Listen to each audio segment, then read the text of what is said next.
ओम जननीं शारदां देवी रामकृष्णं जगद्गुरु पाद पद्मे तयो श्रित्वा प्रणमामि मुहुर्मुहुः प्रणमामि मुहुर्मुहुः प्रणमामि मुहुर्मुहुः। जय मां।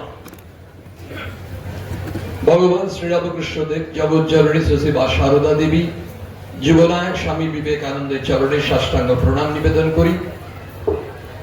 আমাদের আজকের অনুষ্ঠানের সভাপতি পরম পূজনীয় শ্রীমৎ স্বামী স্বরূপানন্দজি মহারাজ, একটু আগে পরম পূজনীয় শ্রীমৎ স্বামী বলভদ্রানন্দজি মহারাজ ছিলেন মঞ্চে, পরম পূজনীয় শ্রীমৎ স্বামী অমলাত্মানন্দজি মহারাজ আছেন, পরম পূজনীয় শ্রীমৎ স্বামী স্থলপ্রিয়ানন্দজি মহারাজ এবং পরম পূজনীয় শ্রীমৎ স্বামী প্রেম স্বরূপানন্দজি মহারাজ। সকলকে আমার সভক্তি প্রণাম নিবেদন করি। যারা এখানে উপস্থিত সকলকে আমার শ্রদ্ধা প্রণাম জানাই। সবাই পরিচিত মানুষ, যেদিকে তাকাচ্ছি সেদিকে দেখছি হয় আসানসোল, না হলে দুর্গাপুর, না হলে উখরা, না হলে রানীগঞ্জ, না হলে অন্ডা, বিভিন্ন জায়গায়। খুব ভালো লাগছে। সবার সঙ্গে দেখা হয়, কখনো মাছ কিনতে গেলে বাজারে দেখা হতে পারে, সবজি কিনতে গেলে দেখা হতে পারে, বই মেলায়, কল্পতরু মেলায়, কিন্তু এই সুন্দিয়ারার মেলায় একটা অন্য ধরনের চার্ম আছে। আর সুন্দিয়ারা পুজোরে মহারাজ কেন চৈত্র মাসে করেন আমি জানি না, বাৎসরিক সম্মেলন কোনো ডেট থাকতে পারে, তবে এটা ঠিক যদি আজকে 22শে মার্চ না হয় 8 মার্চ হতো অনেকেই আসতাম না, হয়তো তার সেদিন বিয়ের বাড়ির দিন। বিয়ে বাড়ির টান আমাদের এই সুন্দিয়ারার টানের থেকে বেশি, কারণ ওখানে অন্য সাজো সাজো রং। এই দিক দিয়ে একটা সুবিধা, বলে এখন খুব ভালো সময়, আবার এখন প্লেজেন্ট ওয়েদার, এই গরমটাও ঠিক লাগছে না, খুব ভালো সময় 2026-এর এই বাৎসরিক উৎসব সুন্দিয়ার আশ্রমে হচ্ছে। আমাদের বড় প্রিয় জায়গা এই আশ্রমটি। তার অন্যতম মূল কারণ এখানে মহারাজ মানে আমাদের স্বামী প্রেম স্বরূপানন্দজি মহারাজ, আমি সেদিন একটি অনুষ্ঠানে বলছিলাম, সবাইকে খুব আন্তরিকভাবে টেনে নেন। আন্তরিকতার কথা স্বামী বলভদ্রানন্দজি মহারাজ বলছিলেন, সেই আন্তরিকতা সারল্য ব্যাকুল হয়ে ভক্তদের জন্য বসে থাকেন। আসতে হবে, সকাল থেকে আসতে হবে, মুড়ি ঘুগনি খেতে হবে, তারপর দুপুরে প্রসাদ পেতে হবে, কীর্তন শুনতে হবে, তারপর বিকেল সন্ধ্যেবেলা পরে বাড়ি ফেরা। মানে সবাইকে আটকে রাখছে। কি দিয়ে আটকে রাখছে? তার বাহুবল না, তিনি কি ম্যান পাওয়ার খাটাচ্ছেন না, একটি অস্ত্র ব্রহ্মাস্ত্র। এতক্ষণ মায়ের কথা শুনছিলাম, শ্রীরামকৃষ্ণের পুঁথি শুনছিলাম, ঠাকুর বা স্বামীজির ব্রহ্মাস্ত্র হচ্ছে ভালোবাসা। মা বলছেন ভালোবাসাই হলো আমাদের আসল, এই আসল হচ্ছে ক্যাপিটাল। এই ক্যাপিটালটা কাজে লাগিয়েই কিন্তু আমাদের দৈনন্দিন জীবনকে পরিচালিত করার ব্যাপারে আমাদের প্রয়াসী হতে হবে। সন্ন্যাসীরা হোক, আমরা গৃহীরাই হোক, প্রত্যেকে। এমন কোন পলিসি নেই যে কিছু কিছু রুলস তো নিশ্চয়ই সাধুদের জন্য আলাদা থাকবে, কিন্তু ব্যক্তিগতভাবে সাধু জীবন, গৃহী জীবন, সব জীবনই যারা শ্রীরামকৃষ্ণ অনুরাগী তাদের দাঁড়িয়ে আছে, তার ভিত হচ্ছে ভালোবাসা। ভালোবাসতে পারলে ওই মহারাজ বলছেন না কি একটা বিষয় আছে, পশুত্ব, পশুত্ব, ওই পশু দেবতায় পৌঁছবে ভালোবাসাতে। Yes, we are brutes, we become human being and we become divine. আমরাই পশু, আমরাই মানুষ, আমরাই দেবতা। ভাববো না পশু, আমরা দেবতা। স্বামীজি নিজে বলেছেন, এমন নয় যে আমাদের দেবত্বটা কোনো বাইরে থেকে আসছে, উড়ে আসছে, চলে যাচ্ছে পাখির মতো। নো, স্বামীজি বলছেন তোমার ভেতরই দেবত্ব আছে, তুমি বুঝতে পারছো না, তুমি জানো না, অন্তর্নিহিত। আমরা সত্যি জানি না যে আমাদের ভেতরই দেবত্ব আছে। সেই জন্যই স্বামীজি বললেন রিলিজিয়ন কি? Religion is the manifestation of the divinity already in man. লক্ষ্য করতে হবে, মানুষের মধ্যে অন্তর্নিহিত দেবত্বের বিকাশই হলো ধর্ম। অন্তর্নিহিত, ইয়েস, ইট ইজ উইদিন আস। আমরা কেন বুঝতে পারছি না? বিকজ আকাশে প্রবল মেঘ, আমরা তখন আলো দেখতে পাই, কিন্তু আছে কোথাও একটা আলো, এইটুকু ঝিলিক দেখা যাচ্ছে, ওটাই সত্য, মেঘটা সত্য না, কারণ মেঘটা কেটে যাবে আর ওটাই থাকবে। আমাদের মধ্যে দেবত্বটা ঢাকা আছে, দেবত্বটা ঝিলিক দিচ্ছে, ওটাই সত্য, ওটাই জেগে উঠবে। আর যদি ওটা জেগে ওঠে তাহলেই আমরা ধর্ম বুঝি। আমরা কজন উপনিষদ বুঝি, কজন গীতা বুঝি, কিছু মনে করবেন না, আমি কাউকে বিলিটল করছি না। সত্যিকারে আমরা সাধারণ মানুষ অনেক অর্থই বুঝতে পারি না, মন খারাপ করি, বিকাম মোরস। আমি এই শাস্ত্র পড়িনি, এই ধর্ম পড়ি, গ্রন্থ পড়িনি, ঠিক আছে পড়িনি, তার মানে আমি ভালো নই এটা আমি জাজ করছি কি করে? শাস্ত্র পাঠ করতে হবে, অনুভব করার চেষ্টা করতে হবে, কিন্তু যদি কেউ সেটা না করতে পারে, তিনি যদি নিরন্তর সচেষ্ট হন তার ভেতরের ভালোত্বটাকে জাগ্রত করতে, তাহলে সেটা কি খুব অন্যায়? সেটা কি কোনো অপরাধ? নিশ্চিত নয়। আমি বলছি না, এটা ফ্যাক্ট। কারণ স্বামীজি বলছেন, কি বললেন খুব সাধারণ ভাবে দেখুন। এই যে আমরা প্রায় এই কথাগুলো শুনি, একটু আগে আমরা শুনলাম যে বিষয়টি পূজনীয় মহারাজ ঠিক করেছেন, ধর্ম এমন একটি ভাব যা পশুত্ব থেকে মনুষ্যত্বে, মনুষ্যত্ব থেকে দেবত্বে উন্নীত করে। Let us try to understand. খুব সহজ ভাবে আমরা বোঝার চেষ্টা করি। আপনারা বিচক্ষণ বুদ্ধিমান মানুষ, ভক্ত মানুষ, প্রবীণ মানুষ, কত অভিজ্ঞতা আপনাদের আছে। আমি তো অতি সাধারণ অকিঞ্চন, কিছুই না, কিন্তু তবু আমি সাধারণ ভাবেই বোঝার চেষ্টা করছি। যেখানে ভুল হবে আমি আপনাদের কাছে ক্ষমা চাইছি, আপনারা সংশোধন করে দেবেন। ঘটনা হচ্ছে, একজন মানুষের চিন্তা, রাইট, অন্য মানুষের ক্ষতি করছে বিভিন্ন ভাবে, প্রত্যক্ষ ভাবে হতে পারে, পরোক্ষ ভাবে হতে পারে, ক্ষতি করে। তো যখন সেই মানুষটি ক্ষতি করছে তখন এর স্টেজ। এবার ভাবার চেষ্টা করি, একজন মানুষ এবার অন্য মানুষের ক্ষতি করছে, নিজের ভালো করছে, কিন্তু নিজের ভালো করছে অন্যেরও ভালো করছে, রাইট? আরেকটা স্টেজ যে নিজের অসুবিধা করেও, নিজের ক্ষতি করে অন্যের ভালো করছে। আপনার অবশ্যই কিছুটা একমত এই তিন ধরনের হতে পারে। একটু হ্যাঁ বা না বলবেন। হ্যাঁ, আমাকে ভালোবেসে বলছেন না তো? আচ্ছা ঠিক আছে, না ভালোবাসবেন, কিন্তু ভালোবাসবেন, প্রার্থনা করবেন, কারণ আপনাদের ভালোবাসা, প্রার্থনা, আশীর্বাদেই কিন্তু মা কৃপা করে এই কাজ করাচ্ছেন, করাবেন। ঘটনা হচ্ছে, তাহলে তিনটে স্টেজ আমরা ভাবছি। তাহলে যারা ক্ষতি করছে, হাসপাতালটা ভেঙে দিল, নতুন ট্রেন বেরোলো, ট্রেনটা ভেঙে দিল, তছনছ করছে, সরকারের শপথ, কোম্পানি কা মাল, মানি ম্যাডাম। ঘটনা হচ্ছে এইসব কথা আমরা শুনি, কিন্তু কি কষ্ট লাগে বলুন, কি যন্ত্রণা হয়। এইভাবে ক্ষতি করে মানুষের, অত্যাচার করছে, মানুষকে যন্ত্রণা দিচ্ছে, ঠকাচ্ছে। তার মানে তখন বলে তাহলে সেই মানুষটা কি ওর দেবত্ব হলো? হবে। পুত্র তরে বায়ে দেয় প্রাণ, দস্যু হরে প্রেমের প্রেরণ। ফার্স্ট পার্টটা একটু সরিয়ে রাখলাম, একেবারে নির্ভেজাল সত্য। পুত্র তরে বায়ে দেয় প্রাণ, দস্যু হরে, দস্যু যে হরণ করছে না, তাও প্রেমের প্রেরণ। কিসের প্রেম? সন্তানের প্রেম।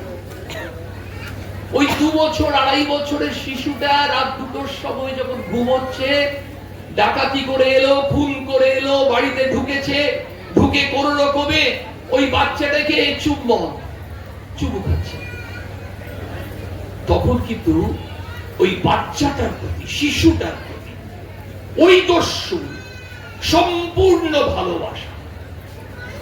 ওখানে কোথাও মেকি নেই। ঠাকুর বলছেন, নরেনের ভেতর এতটুকু মেকি নেই, বাজিয়ে দেখ টং টং। আমরা ওই কথাটা ধরে নিলাম, মেকি নেই। দেখুন, উনি যখন এই 2.5 বছরের বাচ্চাটিকে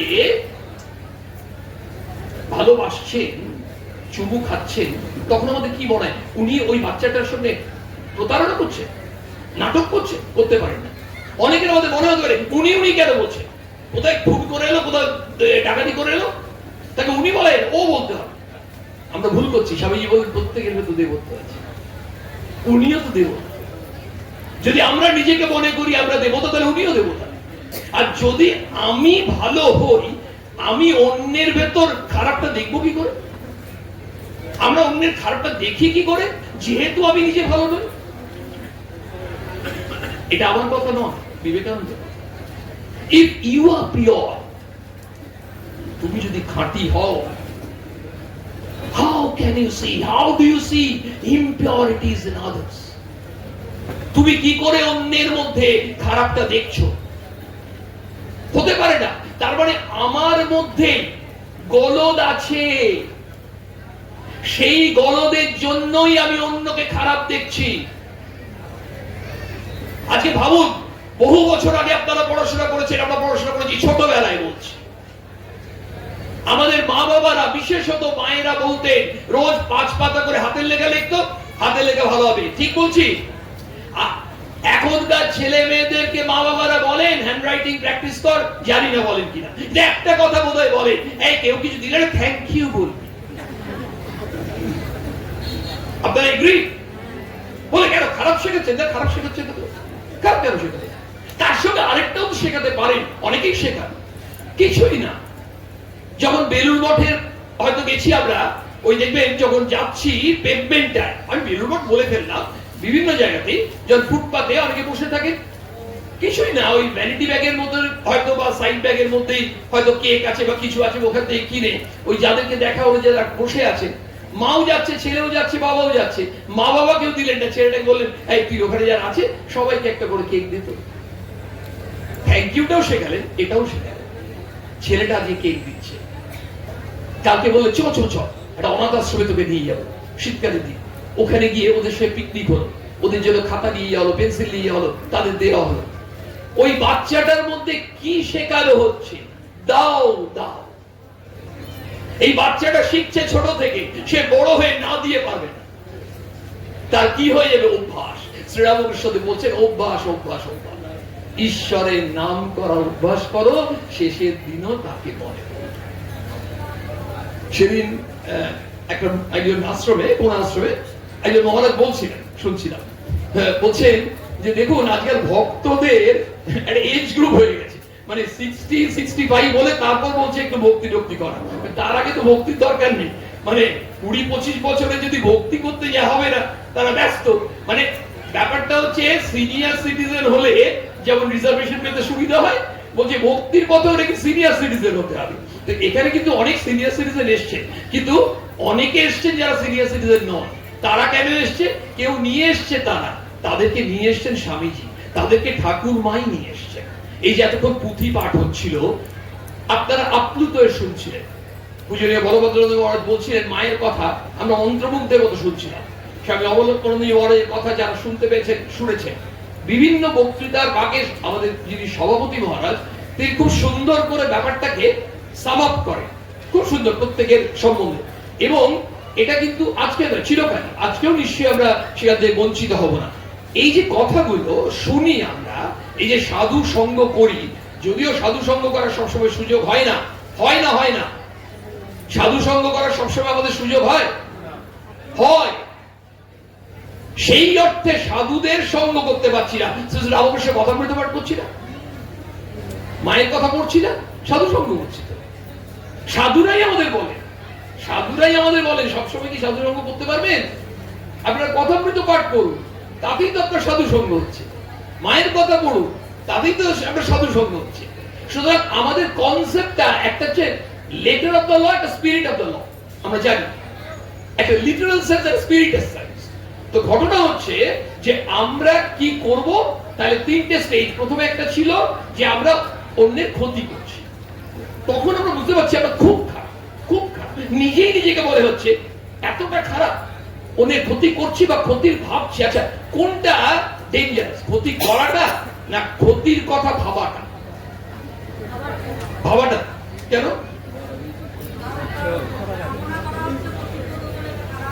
কোনটা আগে আসবে, ভাবা না করা? সেই জন্যই ভাবাটা ডেঞ্জারাস। ক্ষতি করার কথা ভাবতে ভাবতেই তো ক্ষতি করে ফেলবো। লোকের উপকার করবার কথা ভাবতে, তাহলে কি করতে হবে? সবসময় সৎ চিন্তা করতে হবে, ভালো চিন্তা। মানে সেদিন একজন সিনিয়র সন্ন্যাসী খুব সুন্দর বলছিলেন যে আপনারা কাজ করবেন, এই টাইপ করছেন, কি হয়তো বই লেখালেখি করছেন, পড়াশোনা করছেন, কি রান্না করছেন, করতে করতে আপনারা জব করবেন। তাহলে মনের মধ্যে যদি ইষ্টমন্ত্র জপ করেন, তো ভগবানের নাম করেন, তাহলে একটা সুবিধা হবে। আমার মনে হলো সাধারণ বুদ্ধিতে উনি হয়তো সেই অর্থেই বললেন যে আমাদের যে খারাপ চিন্তাগুলো আসছিল, সেগুলো বেটা আসতে পারবে না। ওখানে এসে দেখছি নো এন্ট্রি বোর্ড। খারাপ চিন্তা বলে এসে দেখছি নো এন্ট্রি বোর্ড। ও ফিরে গেল আর ঢুকতে পারছে না। সেই জন্য ওই কেন ফিরে গেল বলুন তো? কারণ এখানে দেখছে বিশাল দারোয়ান দাঁড়িয়ে আছে, ভয়ে চলে যায়, মানে পালোয়ানকে দেখে। মন্ত্রের শক্তি এমন যে মন্ত্রের শক্তিতে পালিয়ে যাচ্ছে। অদ্ভুত কি শক্তি! আর সেই শক্তি আমাদের কাছেই আছে, দেবত্বের শক্তি। মাঝে মাঝে আপনারা একটু দেখবেন তো, কারণ মহারাজ আধ ঘন্টার বেশি যেন না হয়। আমি খুব ভয়েও আছি, মাঝে মাঝে ঘড়িও দেখতে হবে, মন চলে যাবে। কিন্তু এই আধ ঘন্টার ক্ষেত্রে একটা রবীন্দ্রনাথের একটা কথা মনে পড়ছে, বলি। উনি আধ ঘন্টা বলছেন না, তো রবীন্দ্রনাথ তখন শরীরে আছে, ঠিক আছে, শান্তিনিকেতনে তাকে চিফ গেস্ট করে নিয়ে যাওয়া হয়েছে। খুব মজার একটা কথা, শুনুন। মাঝে বলতে ডিভিয়েট করলে ভালো লাগে, কারণ রোজই দেখছেন, রোজই শুক্তো আর নিম পাতা ও হয় না, মাঝে মধ্যে একটু অন্য ধরনের লাগবে। তো ঘটনা কি হলো, রবীন্দ্রনাথ চিফ গেস্ট। রবীন্দ্রনাথকে কটায় টাইম দিয়েছেন? 5:30। আর যারা দিয়েছেন তারা সব কমিটির উদ্যোক্তা, বুঝতেই পারছেন। কমিটির উদ্যোক্তারা জানেন ভিভিআইপি 5:30 মানে 9টায় আসবে। ভিভিআইপি তো তাই হয়। ভিভিআইপি ধর্ম কি? একজন বড় ডাক্তারের ধর্ম কি বলুন তো? চেম্বারে পেশেন্টকে 2 ঘন্টা বসিয়ে রাখা। মানে ব্যাপারটা অদ্ভুত। 2 ঘন্টা পর ঢুকছে, এমন ভাবে ঢুকছে, হ্যাঁ স্যার ডক্টর, আরে ডক্টর তুমি 7টা থেকে আমাকে 9টা অবধি বসিয়ে রাখলে কেন? তাহলে তুমি যদি জানো 9টায় আসবে, তাহলে তুমি ওইভাবে বলে দাও চেম্বারে, ইনস্ট্রাকশন দিও, চেম্বার থেকে পেশেন্ট পার্টিকে ফোন করে দিন, আপনারা 9টা টাকা আসুন। এগুলো কিন্তু হয় না, এগুলো বহু জায়গায় হয়। And we become suffer. এবং অনেকে ওখানে বসে বসেই সুস্থ লোকটা অসুস্থ হয়ে যায়। মজার ব্যাপার, অসুস্থ লোককে দেখাতে নিয়ে গিয়ে সুস্থ মানুষটা অসুস্থ হয়ে গেছে, তাতে ডাক্তারবাবু সুবিধা অবশ্য। ঘটনা হচ্ছে যে এইবার কি দাঁড়ালো দেখুন, রবীন্দ্রনাথকে তো ডেকেছে, এবার রবীন্দ্রনাথ কিন্তু ওই ভিআইপি টা, উনি 5:30টায় চলে এসছেন। এসে দেখছেন কেউ নেই, বরের মা। উনি পকেটে তো কাগজ পেন থাকতো, আর রবীন্দ্রনাথ বুঝতেই পারছেন, কাগজটা নিলেন, পেনটা নিলেন, 2 লাইন লিখে দিলেন, আর সেই লিখে দিয়ে কাগজটা পাথর চাপা দিয়ে রেখে দিয়ে চলে গেলেন। কি লিখলেন একটু শুনবেন। এসেছিলাম, বসেছিলাম, দেখলাম কেউ নেই, আমার 5:30 যেন 5:30। আমার 5:30 যেন 5:30। আমরা 5:30 বলি, 5:30 বলি, মানে আমার কাছে কিন্তু 5:30 5:30। অদ্ভুত দুটো লাইন, ঠিক আছে, এইটা লিখে দিয়ে চলে গেলেন। তো ওই 30 আছে কিন্তু, দেখবেন 30, সেই 30ই মহারাজ বলেছেন, একটু মহারাজ 31 হলে বলবেন, হ্যাঁ ঠিক আছে, মানে বলবেন, মানে ক্ষমা করে দেবেন, ঠিক আছে। আর 29 হলে প্রাইজ দেবেন, 29 হলে চকলেট দেবেন, ঠিক আছে। আরে চকলেট একটা দেবো না কিন্তু, যত আছে সব চকলেট দেবেন, ঠিক আছে, কারণ আদারওয়াইজ কি হয়ে যাও পশু, ঠিক আছে। সুতরাং আর যদি পারেন তো চকলেটটা আমাকে দেবেন, আমি দেবতা হতে চাইবো, 100 দিন ওই চকলেটটা দিয়ে বলবো সবাই ভাগ করবে। ভালোবাসার চকলেট না হয়েছিল, আমি অনেকের সাথে শেয়ার করেছি। এটি কলেজে একবার যুবক যুবতীদের বলতে গেছি, আমি প্রায় মনে হয়, তো ওরা আমাকে বলার আগেই মাইকের ওখানে পোডিয়ামে 4 বিস্কুট দিয়ে গেল, 2টো বিস্কুট দিয়েছে। তো আমি তখন চা খেতে অস্বস্তি হয়েছে, বিস্কুট খেতে অস্বস্তি হবে। তো ছেলে মেয়েরা আছে, একজন ভলেন্টিয়ারকে ডাকলাম, বললাম তোরা কতজন আছো? বলতে মনে হচ্ছে ওই 65-70 জন। আমার মনে হচ্ছে না, ভালো করে কাউন্ট করো, বিস্কুট ধরে নিয়ে যাও, আমাকেও ধরবে একজন, ধরে কতগুলো ভাগ করো। বলতে 67 ছিল, আমাকে ধরে 68, 2টো বিস্কুট, ঠিক বিস্কুট 68টা টুকরো হয়েছিল, এবং সবাই একটু একটু করে পেল। অদ্ভুত আনন্দ হয়েছিল। মানে 2টো বিস্কিট 68 ভাগ করা যায়, সেটা সেদিন প্রমাণ হয়েছিল। তো চকলেটটা ভাগ করা মুশকিল আছে। ব্যাপারটা হচ্ছে, আর অলরেডি কিন্তু আপনারা একটু আনন্দে আছেন কেন বলুন? এর মধ্যে কিন্তু ওই ফল প্রসাদ এসব এসছে, সব পরস্পরকে দিয়েছে, নিজে না খেয়ে একজনকে দিয়েছে, মানে দেবতা হয়ে গেছে। তারপর মানুষ মানে নিজেরটাও ভেবেছে, অন্য কেউ দিয়েছে। এখানে কিন্তু কেউ ওই পশুত্ব স্টেজে নেই। তাই পশুত্ব থেকে মনুষ্যত্ব, মনুষ্যত্ব থেকে দেবত্ব। মনুষ্যত্ব মানে কি? অন্যের উপকার করবো, নিজের ভালো করবো, নিজের ক্ষতি করবো কেন, নিজের অন্যের উপকার করবো। আর থার্ড, যেটা থার্ড মানে হচ্ছে, থার্ড নয়, ফার্স্ট, মানে গুড বেটার বেস্ট। ওই বেস্ট টেস্টটা হচ্ছে আমি অন্যের ভালো করবো, তার নিজের না, কোনো ক্ষেত্রে নিজের অসুবিধা করবো। খুব সহজ এক্সাম্পল, আমারও পায়ে প্রচন্ড ব্যথা, আর যিনি দাঁড়িয়ে আছে তাকে দেখেও মনে হচ্ছে তার পায়ে প্রচন্ড ব্যথা, ট্রেনে। তো নিজের অসুবিধা করবো, অর্থাৎ আমি উঠলাম, পায়ে ব্যথা, কিন্তু তবু ভাবছি না উঠি। ওনারটা মনে হচ্ছে আরেকটু বেশি, মনে হচ্ছে মনে করতে হবে। ওনাকে বললাম দাদা আপনি বসুন, বা দিদি আপনি বসুন। এই যে তখন খুব আনন্দ হচ্ছে, পায়ে যন্ত্রণা আছে, কিন্তু মনে হচ্ছে এটা মনে যে আনন্দ না, সেই আনন্দে সাময়িকভাবে ওই পায়ের যন্ত্রণা ভুলে গেলাম। ম্যাজিক, এইগুলো প্র্যাকটিস, আর কিছু না। সুতরাং আমাদের ধর্ম করতে হবে, কিভাবে করতে হবে? আমাদের ভেতরের দেবত্বকে জাগাতে হবে, আমাদের বিশ্বাস করতে হবে এক, দেবত্ব আছে, দুই, আমার মধ্যেই আছে, তিন, আমাকে জাগাতে হবে, এটা উদ্দেশ্য, চার, কি করে জাগাবো তার উপায়। প্রথম, দেবত্ব আছে, এক। দুই, কোথায় আছে? আমার ভেতরেই আছে। তিন, লক্ষ্য কি? এই দেবত্বকে জাগাতে হবে। চার, কি? ওই লক্ষ্যে পৌঁছানোর উপায়টা স্বামীজির কাছে জানতে হবে। আমরা কি একটু স্পষ্ট হলো ব্যাপারটা? আমি মানে সাধারণভাবে নিজেকে জিজ্ঞেস করছি, আপনাদের জিজ্ঞেস করি, আমার মনে হচ্ছে আমার কাছে স্পষ্ট হচ্ছে। কেন বলতো? তার ব্যাপারটা হচ্ছে, আমাদের যদি ব্যাপারগুলো স্পষ্ট না হয়, তাহলে উৎসব, ভক্ত সম্মেলন, ধর্ম সম্মেলন যাওয়া হয় সবই, কিন্তু আমার নিজের কোনো কল্যাণ হচ্ছে না। আমাকে এগুলো এক্সিকিউট করতে হবে, ইমপ্লিমেন্ট করতে হবে। ঠাকুর বা স্বামীজি বাড়ি, ঠাকুর তত্ত্ব দিলেন, স্বামীজি ব্যাখ্যা করলেন, আর মা সেটি করে দেখালেন কিভাবে ইমপ্লিমেন্ট করতে হবে। মা তো এক্সিকিউশনের জায়গা, ইমপ্লিমেন্টেশনের জায়গা। তাহলে ঠাকুর, মা, স্বামীজি তিনজনকে আমাদের দরকার। এবং আমাদের প্রতিদিনের জীবনে এই ভাবধারাকে কাজে লাগিয়ে আমাদের পবিত্র থেকে পবিত্রতর উঠতে হবে। কিন্তু এক কাজ করবো, আমরা সবাই মিলে একটা জিনিস ভাবতে পারি নিজেরা, যে আমরা না এই পশুত্ব কথাটা সাধারণভাবে আর ভাববো না, ভাবাই শুরু করি আমরা মনুষ্যত্বে আছি, দেবত্বে উন্নীত হতে হবে। আমরা ওই নেগেটিভ জায়গাতে যাচ্ছি না, নেগেটিভ থটের দিকে যাচ্ছি না। আমরা করি কখন? তাহলে কি হবে, যদি কখনো ওই ধরনের করে ফেলি, তখন বুঝতে পারবো সামথিং অড, সামথিং রং। তারপরে বুঝতে পারবো ওই সময় I am brute, I am showing brutal attitude.